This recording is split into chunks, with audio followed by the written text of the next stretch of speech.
They stopped at body number, was it 17? Is that where I ended?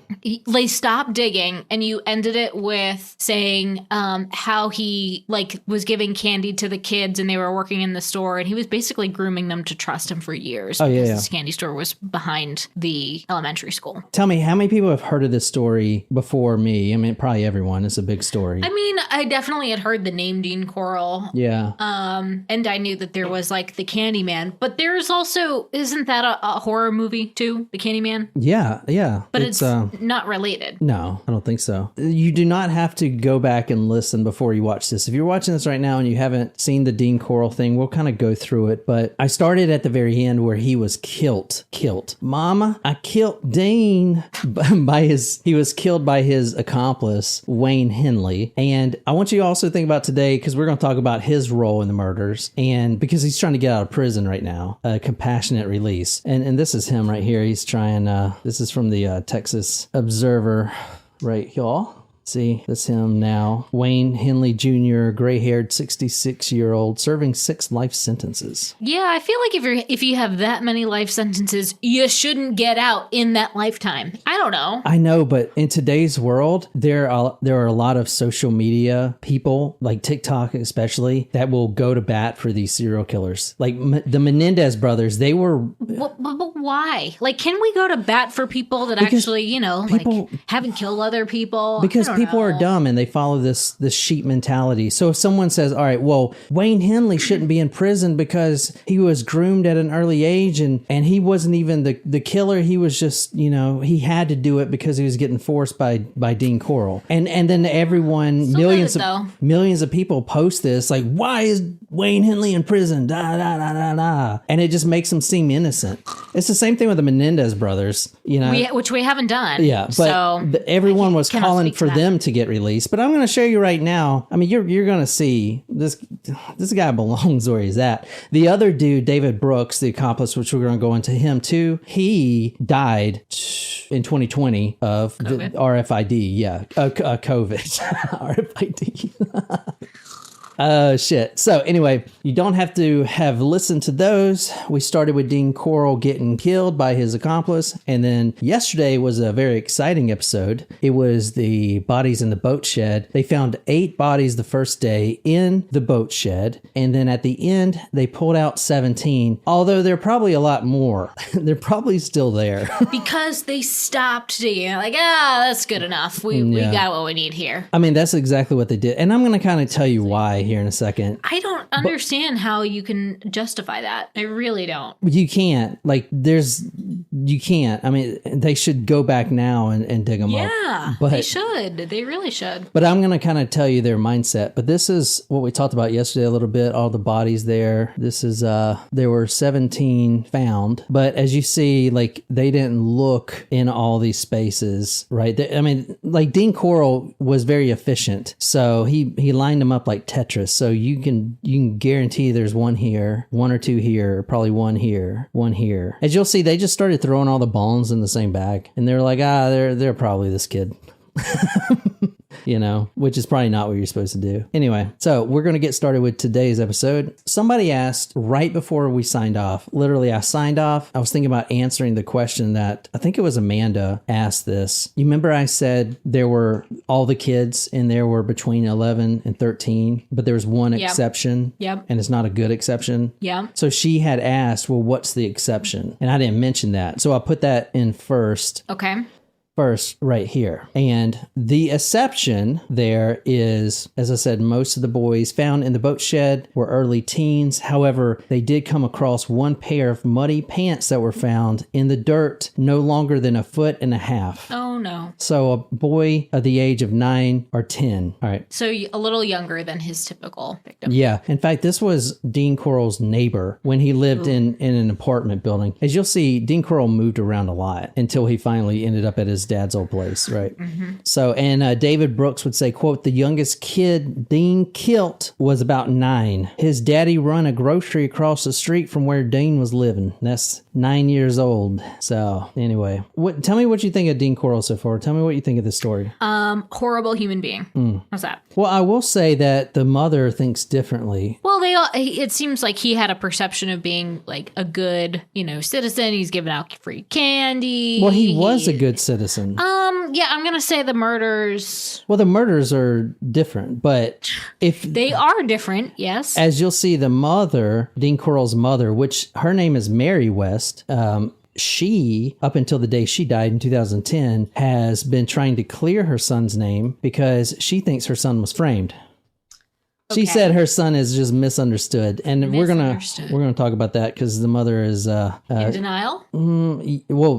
Yeah, I will say we've covered a lot of gay serial killers, and the ones I can think of off the bat is Dean Corll. Obviously, we've covered John Wayne Gacy, Jeffrey Dahmer, Bruce McArthur, which is a Canadian serial killer who was also a green thumb, like a landscaper. Yeah. And then another one, one of the good stories we covered, his first name rhymes with Herb. Herb. Baumeister.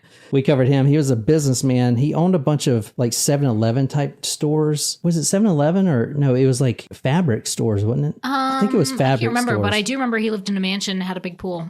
He had a big pool. He lived in a mansion. Because the episode was called her pool party at her Baumeister's, I think. Yeah. I would like to redo that story actually and kind of see what I would do differently in today's, since I'm mature nowadays. Bob Berdella, yep. Oh yeah, Bob Berdella. Yeah. But a lot of the gay serial killers we covered would never admit even to themselves that they were gay. And Dean Corll's a little bit different. As you'll see, he accepted it himself, but he would never let his mother know, because even after his death and all these kids were unburied, the mother adamantly says before anything, the most important thing is her son was not a homosexual. So. I mean, it is really interesting to it's the sign of the times where that was so shameful. And I know that there's definitely still that stigma today. But I wonder, had they been in like today's kind of society, would they have that kind of same reaction or same, denial or anger about, I don't know. So, going back to Wayne, when he finally confessed, and he felt really good after he confessed, almost like a high. And a lot of killers feel this, is, that weight off your shoulders. Yeah. That weight off your shoulders. Yeah. Quote, "Mama, I told him everything." "What do you mean everything?" "Just everything." "Oh, Wayne, Mama, be happy for me, because now at least I can live." I mean, literally, he sounds just like that. "Mama." Yeah, I liked the video. I killed Dean. Yeah. "Oh, Wayne." Holy shit. All right, we are going back to the boat shed, and we are reading from the book Man with Candy, and also the book Candy Cards, The Man with Candy by Jack Olson, Candy Cards by Robert Brown. And in the corner of the shed, they found multiple graves. One by one, the bodies of young men came into sight, most of them in advanced states of decomposition, each wrapped neatly in its own plastic. One had been buried sitting up, 2 others in the fetal position, one on its back, and many bones were intermingled.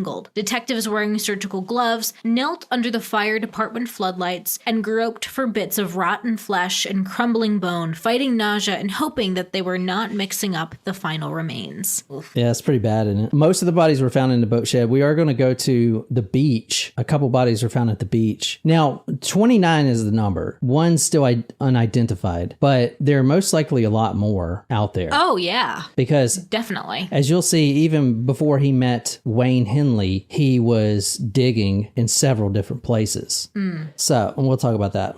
They had all seen death. Now, this is the diggers and the detectives. They had all seen death, but none had encountered the wholesale transfiguration of roll-licking boys into reeking sacks of carrion. Carrion is decomposing flesh. 8 bodies were uncovered by midnight the first day. By day 2, it was nearly impossible to separate each victim from the next. We had to reach in with our hands and separate little bitty bits of bone from crushed shell and muck, and then pitch them up into bags. Detective Larry Earl said earlier, we were pulling hair out of the mud in chunks, working in mud made out of dirt and rotten blood. It was caked on our shoes. It got into our clothes. It was awful. One of the newsmen there at the boathouse, and if you guys, I showed you all the pictures yesterday of the boathouse and the bodies, stuff like that, so we're not going to do that again. But, so go watch that video if you weren't here. But a newsman that was there at the scene, he was observing what was going on. He said, quote, the city sent out a backhoe that just wasn't big enough, and all the work wound up being done by hand. Naturally, the men got a little short on patience, and they kind of jumbled bones around. When they came to graves with more than one body, they just divided the bones into body sacks about equally. I really couldn't blame them. Isn't that crazy? Because you're not supposed to do that. It's like an excavation. Yeah, exactly. You're like, okay, there's a body here. Let's put all the parts in this bag. Yeah, because when they gotta bury them, so now you're burying a kid with like someone else's bones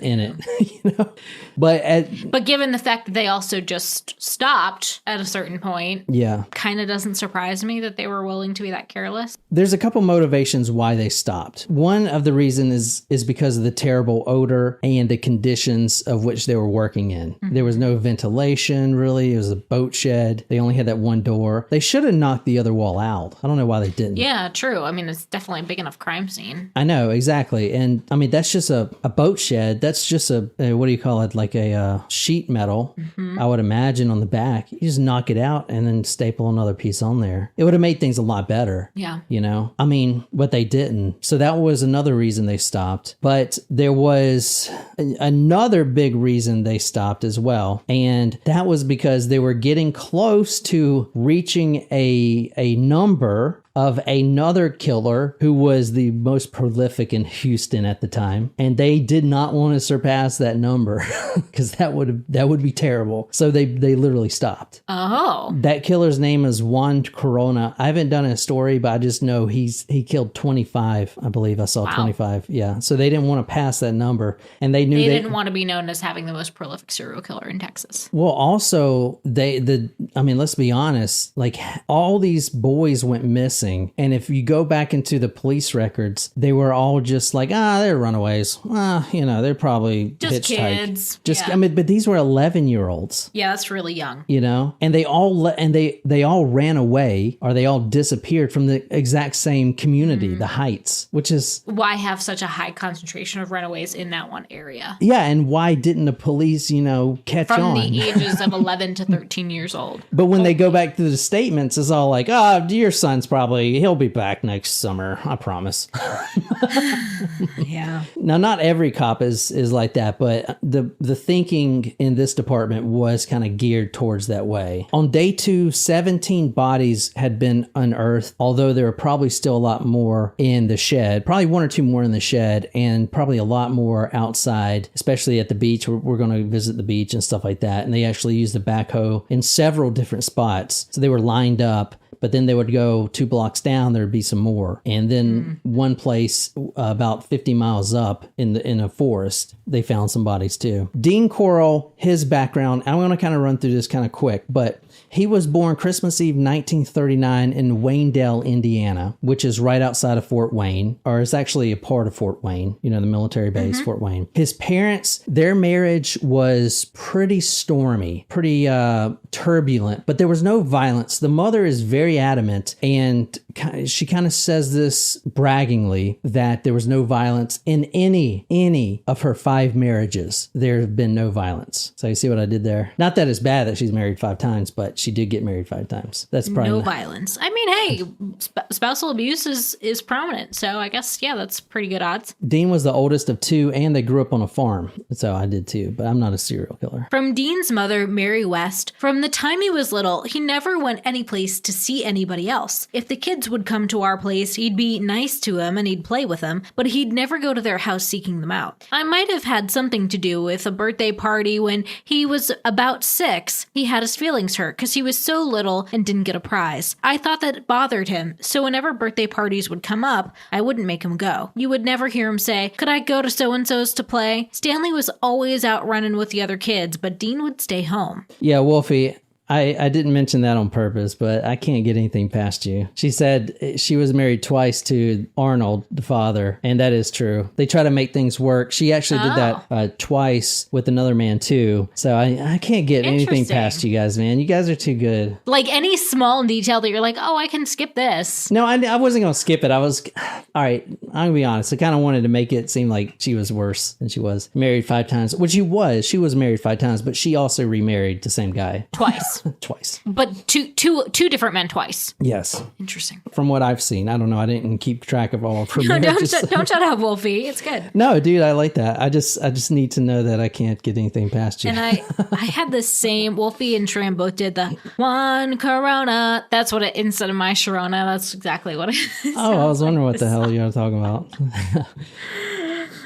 So Dean's mother, her name is Mary West, and that was like Fred and Rose West. Yes, I know. I can't not think about it. Right? Yeah. I thought about that the whole time. Any relation?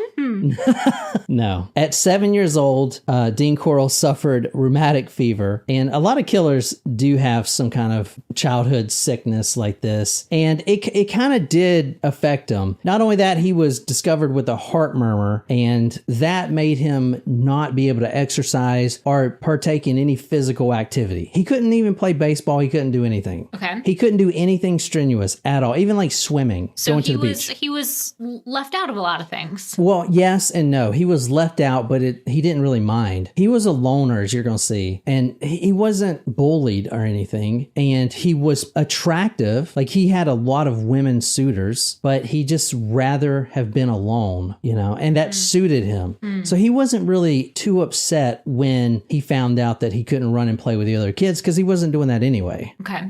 He did join the band and play trombone for a while, but that wasn't really physical. That was just so. And he did okay in that. So he was well liked, like I said, but he was just an outcast. He was a worrier. Now, he was a good kid. Not a great kid, but a decent kid. And he did respect others, and he worried about everyone else's well-being. Mm-hmm. He was the guy that would give up his seat at the lunchroom for someone. Like, he was a good kid, a really good kid. So what happened here, Great question. A note about the mother real quick. On the day that the news broke until her death in 2010, Mary West was adamant that her son was innocent in everything, that either he was getting framed, or David Brooks and Wayne Henley were just pinning all this on him, and he actually tried to move away. As you'll see, like right before this happened, he was about to move to Colorado. He was trying to get away from these bad influences, these killers. Mm-hmm. The mother was really adamant about that. That this whole thing, they're just dragging her son's name through the mud. It couldn't be him. He's not even homosexual. I will point out that the mother is also kind of a religious fanatic, and she belonged to the Church of Religious Science, which we had a roommate that remember the Church of Science, Religious Science. Who knows? Anyway, so she belonged to that, and she, for instance, when the news broke, she contacted a psychic, who the psychic told her that her son is innocent. It's well, if Miss Cleo says, then it must be true. Her intuitions confirmed. The resolute woman began a fight to clear her son's name, starting with the open letter to Henley and Brooks. It burns me up that the newspapers are publishing stories about 27 dead boys, and they don't say 28, she exclaimed. Dean was killed too, but they don't count him. It's not 27 boy deal, it's 28 boy deal. I'm gonna slap a suit on the paper someday. I can't wait till the front page in Houston says Mary West sues TV stations and papers for $100,000 apiece. Maybe she's on to something. I mean, I'm going to say no. At the end of the day, we'll actually never know, because Because Dean has been killed. Dean has been killed. Dean can't defend himself. Literally 99% of the people that knew Dean had nothing but good things to say. Mm-hmm. The community loved Dean. Wait, but that's we not true, because there were survivors from the night that Dean was killed. So we do have more like survivors from the night. Rhonda Williams. Rhonda, yes. And then Ben Carey. Yeah. Exactly. So like, had there be no survivors, period, to his torture techniques and all that stuff, there may be a sliver of possibility. But sorry, that takes it right out. Yeah. Sorry, Mama. She called on another clairvoyant, and this clairvoyant said that yes, her son was involved, but he had, quote, been used by others, end quote. Now Dean was twice these boys' ages. Mm-hmm. At the time he died, he was 36, I believe, somewhere around there. And, these boys were 18. Yeah. So, and this clairvoyant, I will mention, decided that her son has been used because, and this was a tarot card type of reading, where she examined the date and hour of Dean Corll's birth and then flipped over a tarot card, and it, however that works. Now, I do want to say, I've never mentioned this, but there's a lot of people out there, a lot of true crime fans that believe in the psychic thing. I need to mention this again. I need to mention this. Just listen to me. Okay. Every once in a while, a psychic gets it right, but I'm freaking telling you, on every one of these episodes we cover, they always go the psychic route, and they're always wrong. I just don't mention it because I just don't think it's important. Police do it still today. They always do it. The psychics usually call in and, okay, yeah, I can help you. I just need more money, or I need publicity. Money. But they're never right. They're right sometimes, but like the majority of them are not. So I just want to get that out of the way, because a lot of people think that psychics, solve cases, and that's just not true. Slim. Yeah. Sorry, I hope I didn't offend any psychics or witches. Wolfie says they got a psychic. Damn, I didn't see that coming. But also, can you go to a psychic and, like, if you go to a tarot reader, do you even have to introduce yourself? Because shouldn't they know that you're coming? You just stand there and just expect to be, Well, I don't know. I don't know how that works. Maybe we should get into it. All right. Another psychic said to the mother, quote, he couldn't possibly have done it. He couldn't have even been homosexual. Another psychic told Mrs. West that Dean's only involvement in the case was that he knew something he didn't tell soon enough. Hey, Katie and Christopher, long time no see. Oh, what's up, guys? Did you already get married? How's the wedding plans? Oh, shit. Yeah, it's been a while. Fill us in. All one want to do now is... No, sorry. I put one instead of I. Yes, you did. All I want to do now is prove him innocent, she said.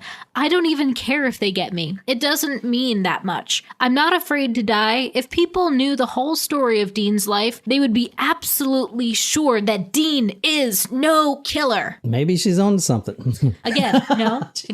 I can't even stick up for her. Like, it's at this point, it's kind of sad. When Dean was young, the father got divorced, and she had married a traveling salesman at one point. Mm-hmm. But Dean, born in Indiana, mm-hmm. Indiana, Fort Wayne. Mm-hmm. He moved to Vidor, Texas. Have you heard of that? Let's actually look this up. I'm really interested in this city. Vidor, Texas is the home of the Imperial Wizard. Like of Oz? That's what I thought. No, of the KKK. Oh, God. And oh, geez. Yeah. So I was interested in that because, apparently, and here it is right here. If you see Vidor, Texas, small little town. The town now has 10,000 people from a 2021 census. 10,000 people. Okay. And all right, the Imperial Wizard, which is such a dumb name. I mean, it's like Dungeons and Dragons. I didn't know that was what he was called. I thought he was called like the Grand Master or something. Anyway, we're talking about the Ku Klux Klan, which we soon learned it was not the Ku Klux Klan, like I've been saying for all these years. It's the Ku Klux Klan. Anyway, this is where the Imperial Wizard lived. So obviously this town is still, pretty, they still have these ideologies, right? So out of 10,000 people, how many African American people do you think live in this town now? None? 7. Oy. 7. So I was just really interested. I wanted to see it. I would not want to be anywhere near that place. because I know, right? And apparently they still have a lot of the same feelings on things, if you know what I mean. Jeez. Yeah. Well, this is just the interstate. Let me see. I mean, isn't that bad? Yeah. That's pretty sad. You know? I mean, if someone lives there, they may not be able to help it. And I'm not saying it's a bad place, but I mean, Crazy. So anyway, Dean went here to high school, this Vidor High School right here. But he, despite going to probably the most racist city in America, I would imagine. Brittany would like to remind you that in Vidor, Texas is also where her case request is from, Kathy Page. Okay, nice. Is it related to? I don't know, but she would just like to remind you as a friendly plug. Maybe you need to write that on a sticky note. I'm not saying that's a bad, like everyone's bad there, but that's just where the Grand Master was born, the Imperial Wizard. Anyway, crazy. So, but the reason I'm saying that is Dean Corll never adopted any racial hatred or anything. I didn't see any of that anywhere. So he just never really cared about that or never adopted it. Dean was an okay student, nothing special, no high marks or anything. He got in high school and he got out. Actually, he was held back 1 year because he failed, I believe, a grammar or English school because he failed English class. He was held back, but he was pretty well liked. He was actually featured in the yearbook, even though he was held back that year. Mm-hmm. And he was well liked. And one of the things that really helped his popularity was the fact that, he started giving out candy. And we're going to talk about the candy shop right here. All right. So the mother started making candy and she was always sort of a chef. She would always cook for the kids and she would always make sweet treats. And they loved it. Mm-hmm. And her neighbors loved it. So one day, what do you say? Pecan or pecan? Pecan. Yeah, that's what I say too. Pecan That's pie. What you say? Pecan? Pecan pie. All right, because I don't say that pecan stuff. That's some Yankee stuff. So one time, this old pecan salesman, one day when he was a kid, this pecan salesman came by trying to sell his pecans and noticed several cooling pies, apple pies, on the windowsill. Several. And I don't know if he had a taste or whatever, but he did remark to Miss West. She was married at the time to a guy named Jake West. Miss West. He did suggest that Miss West maybe think about doing this full time. And she latched onto that idea because she knew she was good. Very cool. Yeah, that's pretty cool. She knew the pie market wouldn't make it. So what she did was she drove up to Houston and she paid $50. She went to a chocolate factory that was in Houston. What? What's so funny? What?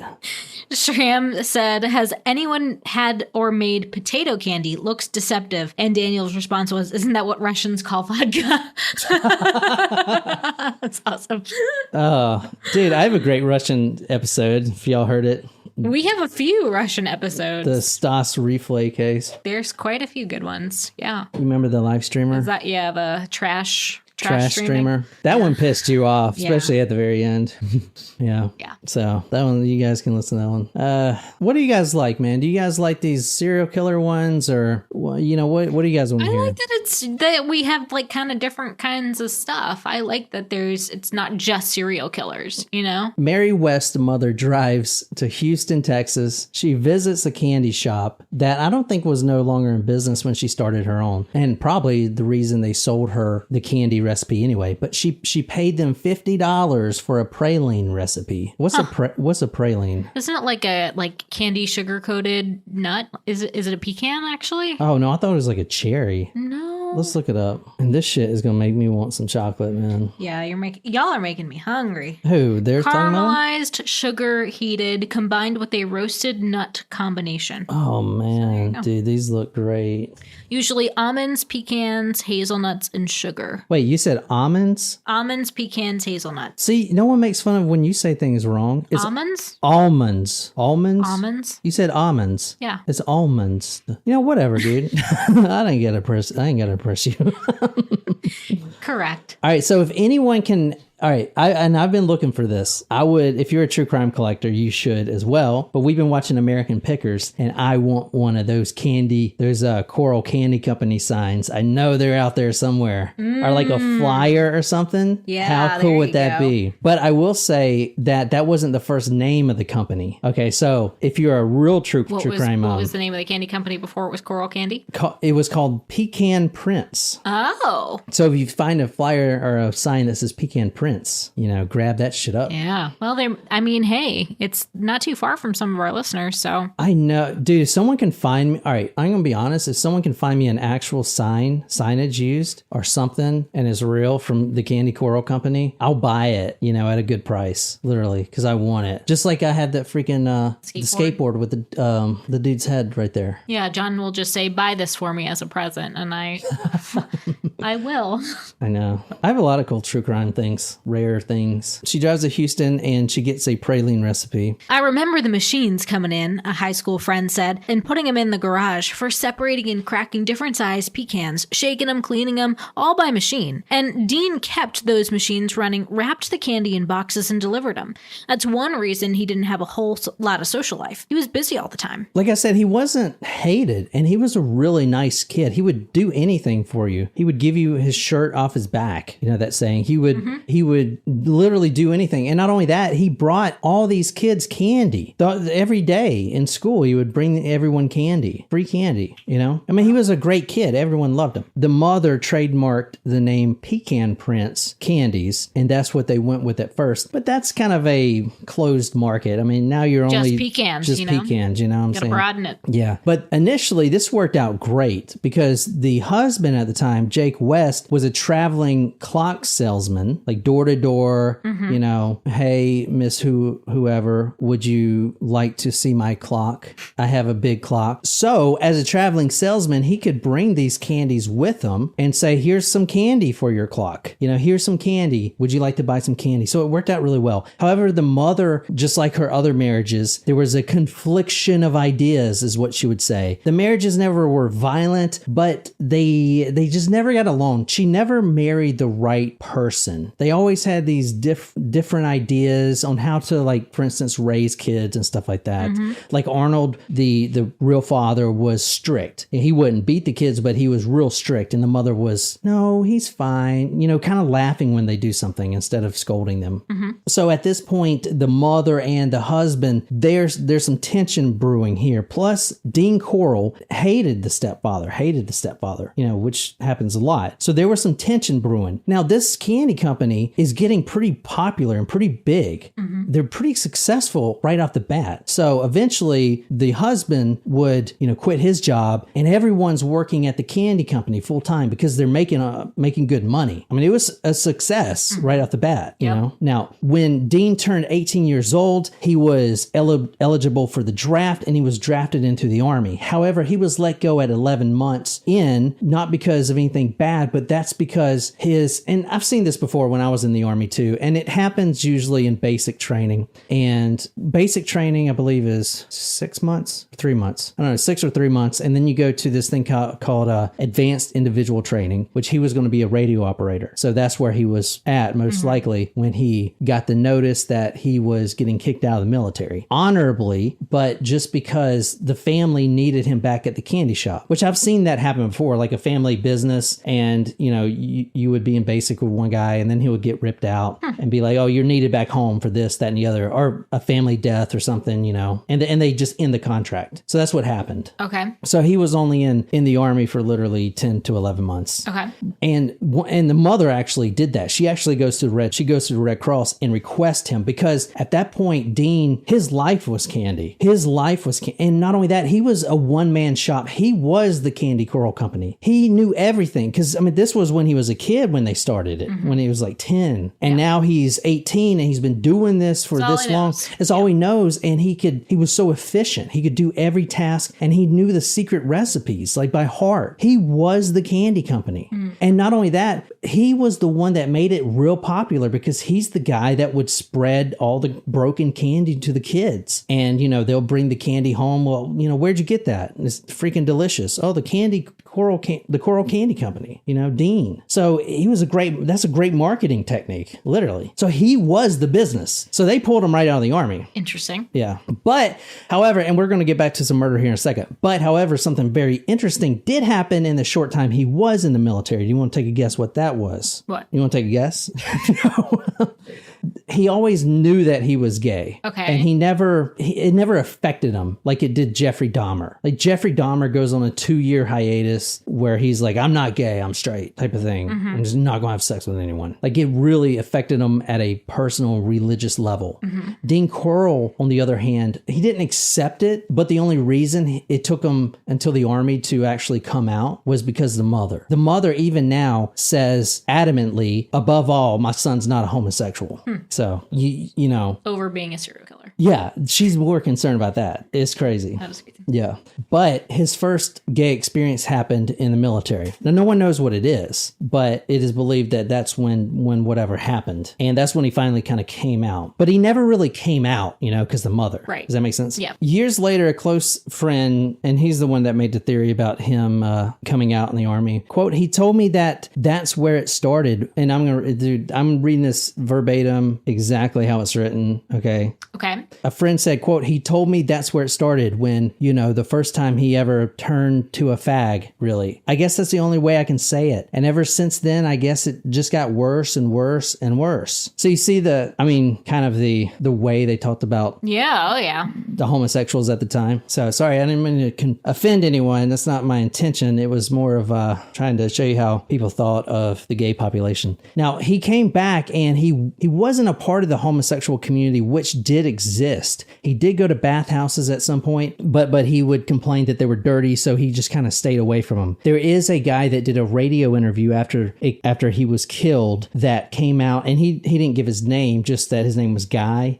But he says that Dean met him in this supermarket bathroom, and they went out on dates and everything, and nothing but nice things to say. He was very sweet. He liked to cuddle. He wouldn't force anything on me. But he did mention one thing. When this man went to his house, you know, at 2020 Lamar, there was one room that was kind of shut off, and Dean wouldn't let him go in there. And that was presumably the torture room. Yeah. So. And one more thing about him being gay, and this is interesting to note because of the mother, right? Because this story, I really do believe Dean, his personality comes from the mother. Because the mother was kind of eccentric. But for up until he got out of the military till the time he died, he's been going back and forth between marrying a woman named Betty Hawkins, right? Like Stranger Things Hawkins. Now, this woman who had kids of her own, she was a divorcee, she really wanted to marry Dean. She didn't know he was gay. Like, people just assumed that he was asexual. I mean, before he started, you know, acting, you know, more gay or whatever, more... Like outward. Well, he started like flirty. Right. Being flirty with the kids and stuff. Yeah, but she never realized that he was actually gay. And many times she actually proposed to him, oh, let's get married. Let's do this, that, and the other. And it never really happened. But I think he was just doing that to appease his mother, you know? Yeah. So I get that. Because he was an attractive guy. I showed you a photo of him. He was a good looking dude. CuteDeadGuys.com, apparently. So he had a lot of women interest. Even when he came back from the military, now he's all strong and stuff. And all the workers, the female workers were just, you know, just, had a little thing for him. Dean, he's so strong. They were, but he never showed any interest, you know? Yeah. And the mother just simply said, he wasn't interested in he was just busy. The mother, like I said, was more concerned about his sexual preference than anything, would never admit to herself that her son may be gay. So one can really wonder what was going through the mother's mind when they pulled up the bodies. Because the bodies were male. They were male boys, okay? Mary West would later say about her son, he was disinterested in sex in any way, shape, or form. He might have had his moments. He might have been with a boy. I don't know. But that doesn't make him a homosexual. You see what I'm saying? Yeah. And that's important because the reason that's important is because they pulled up 30 boys. Right. Like, obviously he's gay, you know? Yeah, he's got a preference. So what was going through the mother's mind when they pulled him up? Oh, no, this isn't my son. Yeah, he may have been with a boy, but he's not homosexual. How could Dean's mother, adamant her son was straight, ever cope with the descriptions of some of the victims? Not only were they all male, but some of them had been sexually ravaged, and in many cases being a direct cause of the death. One boy's heavily decomposed body lay by a small plastic bag. Sealed inside were his severed penis and testicles, still freshly preserved. So this is a different side of Dean. Dean actually, in the candy shop, there was a lot of stress. It's a lot of operations going on. And at this point, the mother and the new husband, Jake West, they split for good. And he is trying to tear the mother's company apart. He actually takes the Pecan Prince name and literally starts his own candy company. Now, they eventually get divorced, but this is all going on while they're still married. That's ugly. And he is trying to directly ruin her and her company. And Dean's in the middle of this and everything else, you know? And it got really ugly. And this guy, Jake West, he was doing some very hateful things. You know, he would... sounds like it. Very hateful things. He would, write these letters to everyone in the community, spreading all these lies and stuff. It was very stressful. So what I'm saying is Dean had this room that the employees called the, quote, pouting room. And that's where Dean would go. It was just a little sealed off closet. And he would express himself by saying like, no, not like that.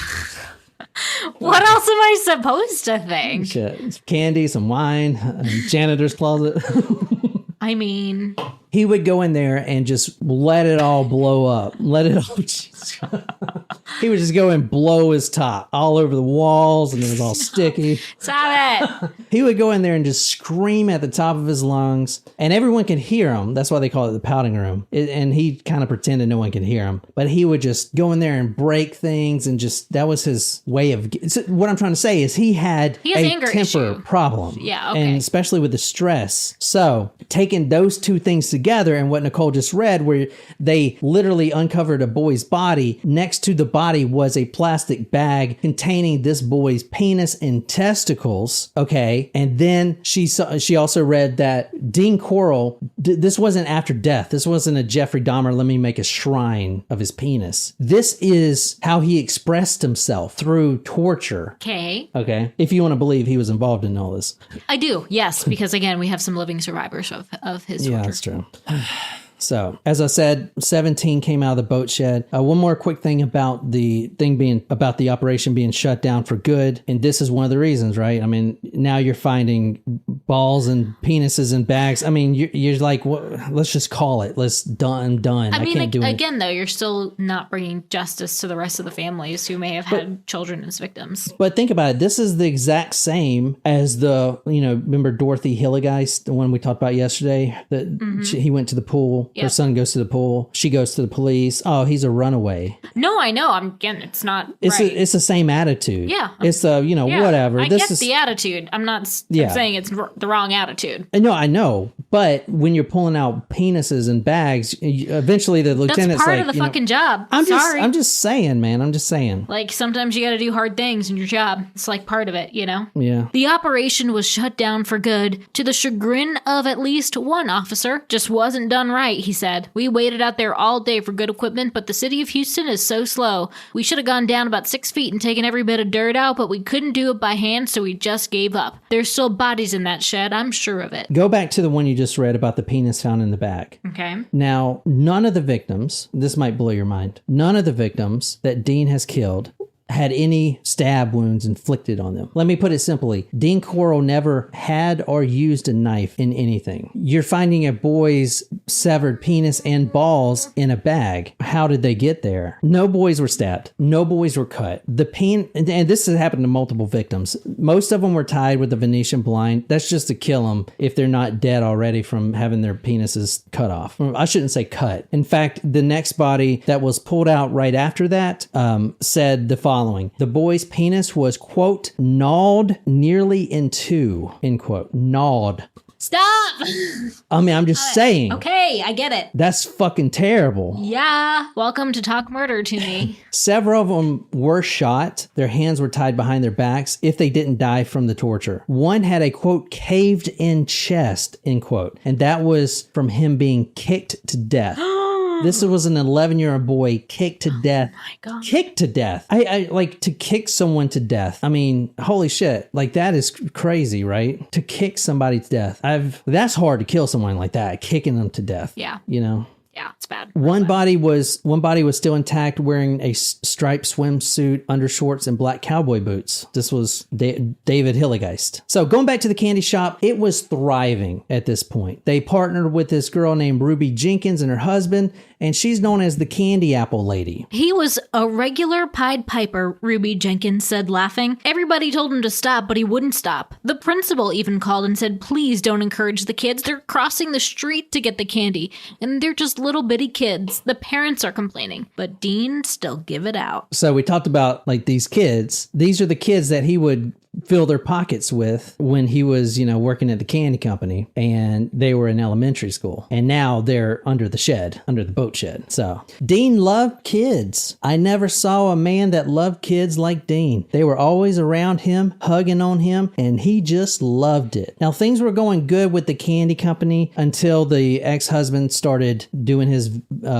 vindictive campaigning to try to take him out of business. But at the same time, Dean was filling the pockets with candy, and he also did something that Gacy did at one point. He put a pool table in the back, so the kids. It was like a hangout spot. Yeah, for them. Exactly, right. I bet the dentists in town love Dean. Yeah, Dean bought the van, and he would pile these little kids in the van and take them to the beach and give candy out. It was really Michael Jackson-y what he was doing. Yeah. And people started noticing. However, no one put it together that he could be the reason that all these Heights boys are missing. No one ever put that together because the Candyman was so sweet, it couldn't be him. Pun intended. Several workers noticed that Dean was getting, quote, flirty with the younger crowd. We're talking about 9, 10, 11. And he would be pinching them when they walked by. Inappropriate, obviously. Yeah. He would also be literally stuffing their pockets with candy. So he would put hands down their pants. Yeah. And the mother, of course, was completely oblivious to everything. He had a lot of young friends, Mary West said. They latched on to him. He didn't look for them. One would bring another one. He would let them use his tape player, teach them how to use it, let them come in anytime they wanted, make them feel at home. At this time, when the candy company is still going strong, he's sticking all this candy in these pockets, little boys, and he meets this boy named David Brooks. Now, here's his accomplice. However, he doesn't meet David Brooks until David Brooks is in the 6th grade. How old are you? Are you in the 6th grade? Like 9? Like 11. Oh, really? I thought it was younger than that. No. So he meets David Brooks, which is... It's hard to describe these kids because if you look at the police reports, they're all dopers and this, that, and the other. But that's not true. A lot of them do come from broken homes, but they're not all bad. David Hillegeist wasn't not a bad kid. Yeah. Not a bad kid. You know what I'm saying? It's almost like the police are kind of they just assumed that everyone was if they were disappearing, they were into bad things. Or something. He meets David Brooks when David is in the 6th grade, and for the next episode, I was going to do it on this one, but it's getting kind of long. I want to read his confession. He has 2 confessions, and David Brooks blames a lot of it on Wayne Henley. David Brooks, kept it on the record that he was never involved in the killings. Okay. And David Brooks is dead now, so he ain't getting out. But Wayne Henley may get out. So that's what I'm also trying to, we don't want, or do we? I don't know. We haven't talked about him. I know, but anyway, in 6th grade, he meets David Brooks when Brooks is in 6th grade, and he starts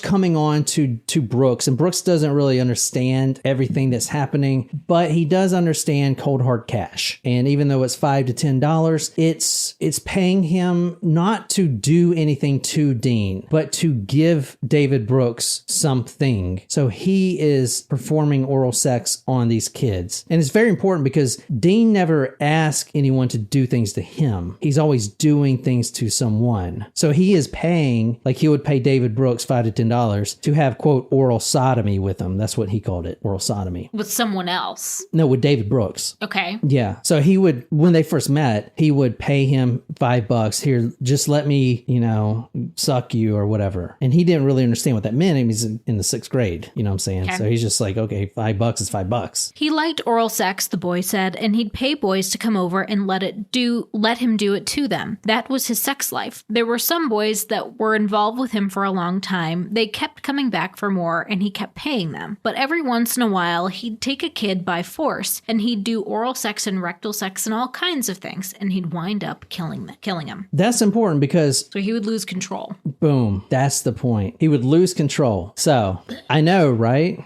So is he really that bad? I shouldn't say that. But yes, he's really that bad. I know. I'm just saying that he would lose control. I told you about the pouting room and everything else. Yeah. He would go too far. And then that's why, that's where you're seeing this. Because you just read a lot of boys kept coming back and loved him. I talked about the one guy from the supermarket that did the radio interview. He loved hanging out with Dean. Loved it. He was the nicest person ever. But sometimes when the boys on the torture board and stuff like that, or this, that, and the other, and Dean's having a bad day, he would lose control and things got out of hand. Exactly. So that is what happened. It was always Dean doing something to me, never me doing nothing to Dean, David emphasized, drawing a distinction that was apparently important to him. Dean Corll had a sadistic side, okay, which we're going to talk about, some glass tubes and stuff, but which David would later be the one to provide the information with. But to start it, the first real killings that David witnessed, okay, and now David never participated in the killings.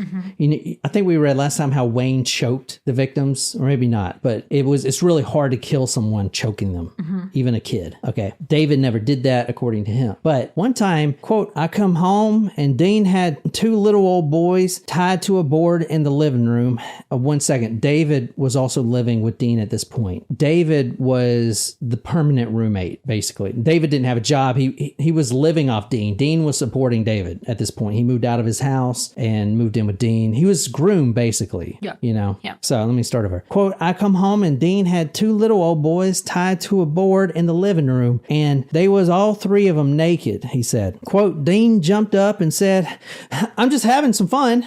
And he promised me a car if I kept quiet, end quote. He bought David Brooks a Camaro for his silence. That's kind of fucked up. Wow. David came out and said that Corll had a sadistic side. I told you about him gnawing off penises, but he also did some other things. Sometimes boys were tortured by glass tubes being inserted into their body openings, including the penis area if he had a tube that small. At this time, Mary West's ex-husband, is on this vindictive campaign, so the company is suffering. The candy company eventually closes down in 1968. Things are getting stressful. Dean takes a part-time job at the Houston Power and Lighting Company, where he has access to things like acrylic paint and glass tubes. He was actually a relay tester, so he literally worked with these glass tubes. So he would take them home, he would steal them, and insert the bigger ones into the anus or orifices, and then the smaller ones into, once these glass tubes were inserted into the orifices deep enough where he thought, okay, this is deep enough, he would then break those tubes. So like he would kick it like with his boot or whatever, just kick the top of it and it would shatter inside the boy. So a lot of them died like this, right? I mean, it reminds me of Junko Furuta, where they put the light bulb. Yeah. Put the light bulb in her. Yeah. Oh dear. So that was pretty bad. The glass tubes.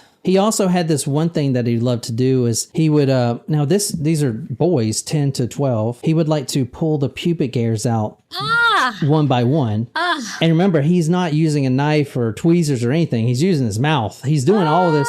He's doing all this with his mouth. This is really making me painful. Making you painful? You ain't got a penis? I know, but like just this. Yeah, I'm feeling secondhand pain right now. Yeah. Yeah. So Wolfie says literally shattered him. I mean, he would insert them, and glass tubes. They're from the power company. So what I just showed you is probably what he had. There's no one that I saw a picture of, but he would insert them in every different orifice, including the penis, and then just stomp them. I guess we got it. I'm just saying. He would stomp them or break them somehow. They would all get broken up. And they found the glass, like shards of glass in the... This is what David says.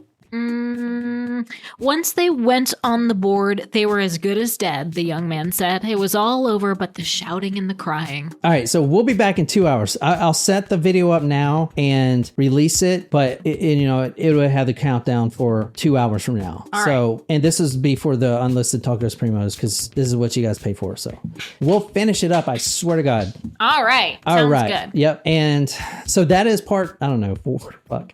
There is a lot of parts in this one. That is another part of the Dean Corll one. I hope you enjoyed it. We got one more coming up, and I swear I'm done. And that's all I got. So let's get out of here. All right. For another 2 hours. All right. We'll be back. All right. We'll be back. So until next time, good night, you lovely, lovely people.